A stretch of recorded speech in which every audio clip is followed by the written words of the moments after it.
مرحبا اے جان عالم مرحبا مرحبا ہجرت کا 7واں سال۔ اس سال کا اہم واقعہ غزوہ خیبر ہے۔ سلطان عالم جنگ خیبر کے موقع پر حضور صلی اللہ علیہ وآلہ وسلم نے ان معاملات کے بارے میں فرمایا۔ نمبر 1، پنجہ دار پرندوں کو حرام فرمایا۔ نمبر 2، تمام درندہ جانوروں کی حرمت کا اعلان فرما دیا۔ نمبر 3، گدھا اور خچر حرام کر دیا گیا۔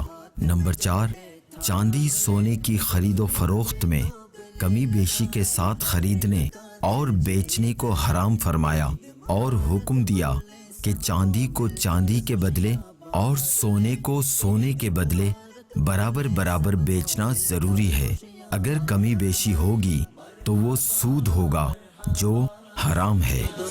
رسول اللہ حضور اقدس صلی اللہ علیہ وآلہ وسلم نے حضرت صفیہ رضی اللہ عنہا سے نکاح فرمایا۔ صبح شب ولا ماہ ذوالقعدۃ الحرام 7 ہجری میں آپ صلی اللہ علیہ وآلہ وسلم نے عمرۃ القضاء ادا فرمایا۔ صبح شب ولا عمرۃ القضاء کے سفر میں حضور صلی اللہ علیہ وآلہ وسلم نے حضرت میمونہ رضی اللہ عنہا سے نکاح فرمایا۔ مرحبا یا مصطفیٰ